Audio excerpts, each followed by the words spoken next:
அன்பான சகோதர சகோதரிகளே, தேவ பிள்ளைகளே, இயேசு கிறிஸ்துவின் கிருபையும் சமாதானம் உங்களுக்கு வரட்டும். இந்த காலத்திலே நான் தருகிற சிறிய தேவ செய்தி 10 கற்பனைகள், த 10 commandments. அடுத்தது இயேசு கிறிஸ்துவார் சொல்லிக் கொடுத்த ஜெபம்.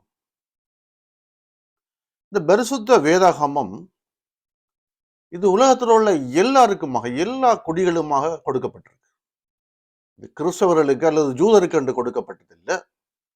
சங்கீத புஸ்தகம் 66:2 முதலாவது வசனத்திலே, பூமியின் குடிகளே, நீங்கள் எல்லாரும் தேவனுக்கு முன்பாக கெம்பீரமாய் பாடுங்கள். பூமியின் குடிகளே, நீங்கள் எல்லாரும் தேவனுக்கு முன்பாக கெம்பீரமாய் பாடுங்கள். அப்ப இந்த பரிசுத்த வேதாகமம் இது ஜூதருக்கு கொடுக்கப்பட்டது அல்லது கிறிஸ்தவர்களுக்கு கொடுக்கப்பட்டதில்லை, பூமியில் உள்ள எல்லா குடிகளுக்குமாக கொடுக்கப்பட்டிருக்கு. இதுல நான் 10 கற்பனைகள், த 10 commandment பற்றி கொஞ்சம் சொல்லுகிறேன், தயவு செய்து கேளுங்கள். இன்னைக்கு உலகத்துல பல பிரச்சனைகளுக்கு காரணமே கர்த்தரை மறந்து, கர்த்தரை விட்டு தூரமாய் போய் தாங்கள் நினைத்தபடி செய்து கொண்டிருக்கிறார்கள். இன்றைக்கு பல பிரச்சனை காரணம். அது நாடுகளும் சரி, குடும்பங்களும் சரி, சகோதரங்களும் சரி, சகோதரிகளும் சரி, தாய் தகப்பனும் சரி, பிள்ளைகளும் சரி, கணவனும் சரி, மனைவியும் சரி, பல பிரச்சனைகளுக்கு காரணம் கர்த்தரை விட்டு தூரமாய் போய் கர்த்தருடைய கற்பனைகளை கைகொள்ளாததான் காரணமாக இருக்கிறது. இந்த 10 கற்பனை கர்த்தர் மோசே ஊடாக கொடுத்த கற்பனை. அன்றைக்கு யூதர்கள் இதை விட்டு தூரமாய் போய் படைத்த தெய்வத்தை மறந்து பலவிதமான காரியங்களை செய்ததால்தான் இந்த யூதர்கள் இன்று வரைக்கும் துன்பத்தை அனுபவிக்கிறார்கள், இன்று வரைக்கும் தொடர்ந்து கொண்டிருக்கிறது. ஆகவே கிறிஸ்தவர்களாகிய நாங்கள், கிறிஸ்தவர்கள் மட்டுமில்லை, இந்த பரிசுத்த வேதாகமத்தை வாசிக்கிற ஒவ்வொருவரும் நாங்கள் கவனமாக இருப்போம். கர்த்தர் என்ன சொல்லியிருக்கிறார்? ஏன் பூமியில பல பிரச்சனைகள், ஏன் ரத்தம் சிந்தப்படுகிறது, ஏன் விபச்சாரமாக இருக்கிறது, ஏன் மனைவி கணவனை கொலை செய்கிறாள், கணவன் மனைவியை கொலை செய்கிறார்கள், ஏன் சகோதரன் சகோதரனை கொலை செய்கிறார்கள், ரத்தம் சிந்தப்படுகிறது, பலவிதமான பிரச்சனைகள். யாத்ராகமம் 20வது அதிகாரத்திலே கர்த்தர் கட்டளைகளையும் கற்பனைகளையும் மோசையூடாக கொடுக்கிறார். அதில் அதை கொடுக்கிறேன் நான் உங்களுக்கு, தயவு செய்து கேளுங்கள். என்னை அன்றி உனக்கு வேறே தேவர்கள் உண்டா இருக்க வேண்டாம். கர்த்தரே தெய்வம், அவரை அல்லாமல் வேற ஒரு தெய்வம் இல்லை. அவர் ஜீவனுள்ள தேவன், அவர் ஒருவரே தேவன். யாதொரு விக்கிரகத்தை நீ உனக்கு உண்டாக்க வேண்டாம். கர்த்தருடைய நாமத்தை வீணிலே வழங்காதிருப்பாயாக. ஓய்வு நாளை பரிசுத்தமாய் ஆசரிக்க நினைப்பாயாக. ஓய்வு நாளை பரிசுத்தமாய் ஆசரிக்க நினைப்பாயாக. இதை ஜனங்கள் கடைபிடிக்கிறது இல்லை. இன்றைக்கு யாருமே இதை எடுத்துக்கொள்ளுகிறது இல்லை. பல பிரச்சனைகளுக்கு காரணமா இருக்கிறது. நாங்கள் ஒரு நாளாவது பரிசுத்தமாய், ஓய்வு நாளே பரிசுத்தமாய் ஆசரிக்க நினைப்போம். அந்த நாளில் எதையுமே செய்யாமல் தேவையில்லாத பிரச்சனைகள், சண்டைகள், வாக்குவாதங்கள், பொறாமைகள் வேண்டாம். கர்த்தர் என்ன சொல்லியிருக்கார் என்று நாங்கள் தியானிக்கிறோமா? இன்றைக்கு எத்தனை தாய் தகப்பன் இந்த 10 கற்பனைகளை பிள்ளைகளுக்கு சொல்லிக் கொடுக்கிறார்கள்? அல்லது எத்தனை கிறிஸ்தவர்கள் இதை தியானிக்கிறார்கள்? உன் தகப்பனை உன் தாயையும் கண்ணம் பண்ணுவாயாக. எவ்வளவு அருமையான ஒரு கற்பனையாக இருக்கிறது. உன் தகப்பனையும் உன் தாயையும் கண்ணம் பண்ணுவாயாக. கொலை செய்யாதிருப்பாயாக, விபச்சாரம் செய்யாதிருப்பதாக. இன்றைக்கு பல பிரச்சனைகள் உலகம் முழுக்க இந்த விபச்சாரத்தால். கர்த்தர் அப்பவே சொல்றார், விபச்சாரம் செய்யாதிருப்பாயாக, களவு செய்யாதிருப்பாயாக, பிறனுக்கு விரோதமாய் பொய்ச்சாற்றி சொல்லாதிருப்பாயாக, பிறனுக்குள்ள யாதொன்றையும் இச்சியாதிருப்பாயாக, மற்றவர்கள் பொருள் எங்களுக்கு வேண்டாம். எவ்வளவு அருமையான கற்பனை! ஒரு நல்ல தகப்பன் பிள்ளைகளுக்கு சொல்ற மாதிரி உலகத்துக்கு கொடுக்கப்பட்டிருக்கு. இதை நாங்கள் கடைபிடிக்கிறோமா? எத்தனை பேர் இந்த கற்பனையை நாங்கள் நினைவில் வைத்திருக்கிறோம்? எத்தனை பேர் இதை நாங்கள் எங்களுடைய பிள்ளைகளுக்கு சொல்லிக் கொடுக்கிறோம்? எத்தனை கிறிஸ்தவர்கள் இந்த காரியத்தை நாங்கள் கண்டிப்பாக கடைபிடிக்கிறோம்? எவ்வளவு அருமையான ஒரு கற்பனையாக இருக்கிறது. இதை நாங்கள் கடைபிடிக்கிறது இல்லை. மிகவும் கவலைக்குரிய ஒரு காரியமாக இருக்கிறது. ஒரு நல்ல தகப்பன் பிள்ளைகளுக்கு சொல்லுகிற மாதிரி கர்த்தர் சொல்லியிருக்கிறார். அதை நாங்கள் கடைபிடிக்கிறோமா?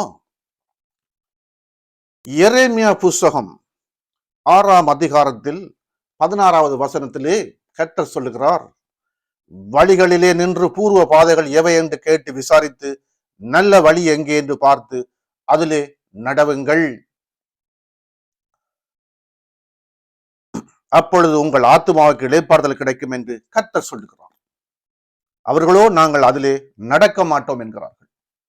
இந்த அருமையான வார்த்தையை திரும்பவும் கொடுக்கிறேன், தயவு செய்து கேளுங்கள். வழிகளில் நின்று பூர்வ பாதைகள் எவை என்று கேட்டு விசாரித்து நல்ல வழி எங்கே என்று பார்த்து அதிலே நடவுங்கள்.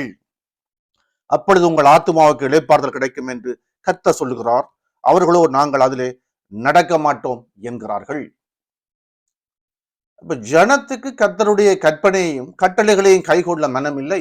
பலவிதமான பிரச்சனைகள், துன்பங்கள், துயரங்கள், வருத்தங்கள், எவ்வளவு பிரச்சனைகள், துன்பங்களுக்கு சிக்கப்பட்டு தவிக்கிறார்கள். அது யாராக இருக்கலாம், யூதராக இருக்கலாம், கிறிஸ்தவர்களாக இருக்கலாம், எந்த எல்லா ஜனங்களுக்கும் தான்.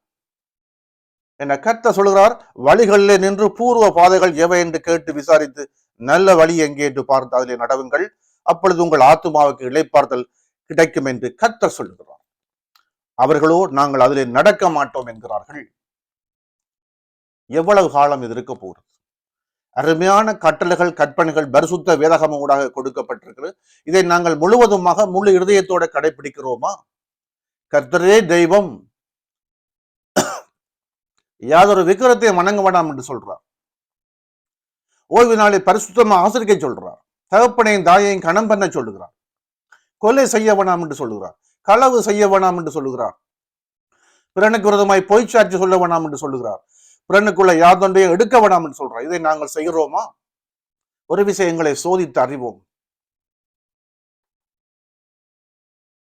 நீதிமொழிகள் 19வது அதிகாரத்தில் பொய்ச்சாட்சிக்காரன் ஆக்கினைக்கு தப்பான், பொய்களை பேசுகிறவனும் தப்புவதில்லை. பொய்ச்சாட்சிக்காரன் ஆக்கினைக்கு தப்பான், பொய்களை பேசுகிறவன் நாசமடைவான். எவ்வளவு அருமையான கட்டளைகள், கற்பனைகள் கொடுக்கப்பட்டிருக்கிறது. இதை நாங்கள் கடைபிடிக்கிறோமா?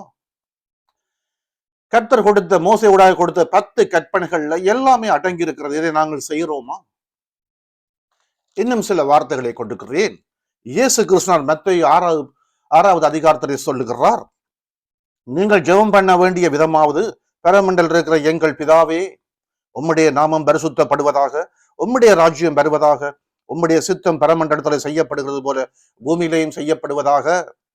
எங்களுக்கு வேண்டிய ஆகாரத்தின் எங்களுக்கு தாரும். எங்கள் கடனாளிகளுக்கு நாங்கள் மன்னிக்கிறது போல எங்கள் கடன்களை எங்களுக்கு மன்னியும். எங்களை சோதனைக்குட்பட பண்ணாமல் தீமை என்று எங்களை ரட்சித்துக் கொள்ளும். ராஜ்யமும் வல்லமையும் மகிமையும் என்றென்றைக்கு உம்முடையவைகளே, ஆமேன் என்பவைகளே. இயேசு கிறிஸ்துவின் முதல் ஜெபத்தை சொல்லிக் கொடுக்கிறார். இது யாருக்கு சொல்லிக் கொடுத்திருக்காரு? உலகத்துக்கு சொல்லிக் கொடுத்திருக்காரு. இதை நாங்கள் கடைபிடிக்கிறோமா? இந்த ஜெபத்துல எல்லாமே அடங்கி இருக்கிறது. இந்த ஜெபத்தை நாங்கள் தினமும் சொல்லுவோமா இருந்தால் எல்லாமே அடங்கி இருக்கிறது. நிச்சயமாகவே கர்த்தர் கேட்பார். நாங்கள் இதை செய்கிறோமா? ஒரு விஷயங்களை சோதித்து அறிவோம். நாங்கள் இந்த காரியங்களை செய்கிறோமா? எரேமியா 6 சொல்லப்படுகிறது, வழிகளிலே நின்று பூர்வ பாதைகள் எவை என்று கேட்டு விசாரித்து நல்ல வழி எங்கே என்று பார்த்து அதிலே நடவுங்கள். அப்பொழுது உங்கள் ஆத்துமாவுக்கு இளைப்பாறுதல் கிடைக்கும் என்று கர்த்தர் சொல்லுகிறார். அவர்களோ நாங்கள் அதிலே நடக்க மாட்டோம் என்கிறார்கள். ஒரு விஷயங்களை சோதித்து அறிவோம். அருமையான கட்டளைகளை கர்த்தர் கொடுத்திருக்கிறார். அதை நாங்கள் கடைபிடிக்கிறோமா? இயேசு கிறிஸ்துவினால் சொல்லிக் கொடுத்த ஜெபத்தை நாங்கள் தினமும் சொல்லுகிறோமா? அந்த ஜெபத்துல எல்லாமே அடங்கி இருக்கிறது. கர்த்தர் மோசே ஊடாக கொடுத்த கற்பனைகள்ல எல்லாமே அடங்கி இருக்கிறது. ஒரு மனிதன் எப்படி வாழ வேண்டும், எதை செய்ய வேண்டும், எதை செய்யக்கூடாது என்றது யாராக இருந்தாலும் சரி, ஏழையாக இருந்தாலும் சரி, பணக்காரனாக இருந்தாலும் சரி, நாட்டை ஆளுகளாக இருந்தாலும் சரி, சாதாரண மனைவிக்கும் சரி, கணவனுக்கும் சரி, பிள்ளைகளுக்கும் சரி, சகோதரனுக்கும் சரி, சகோதரருக்கும் சரி, சாதாரண ஏழை குடிமகனுக்கு எல்லாருக்குமாக கொடுக்கப்பட்டிருக்கிறது. நாங்கள் அதை கடைபிடிக்கிறோமா? இன்றைக்கு எவ்வளவு பிரச்சனைகளை உலகம் சிக்கி தவிக்கிறது. எவ்வளவு யுத்தங்கள், எவ்வளவு கொலைகள், விபச்சாரங்கள், களவுகள், பொய், கர்த்தர் வெறுக்கிற அருவருப்பான காரியங்கள் அவலத்தையும் சர்வ சாதாரணமாக செய்கிறார்கள். படைத்த தெய்வத்தை மறந்து தூரமாய் போய் நிற்கிறார்கள். நிம்மதி இல்லை, ஆத்மாவுக்கு இளைப்பாறுதல் இல்லை. அதனால்தான் கர்த்தர் அப்பவே சொல்கிறார், வழிகளில் நின்று பூர்வ பாதைகள் எவை என்று கேட்டு விசாரித்து நல்ல வழி எங்கே என்று பார்த்து அதிலே நடவுங்கள். அப்பொழுது உங்கள் ஆத்மாவுக்கு இளைப்பாறுதல் கிடைக்கும் என்று கர்த்தர் சொல்லுகிறார். அவர்களோ நாங்கள் அதிலே நடக்க மாட்டோம் என்கிறார்கள்.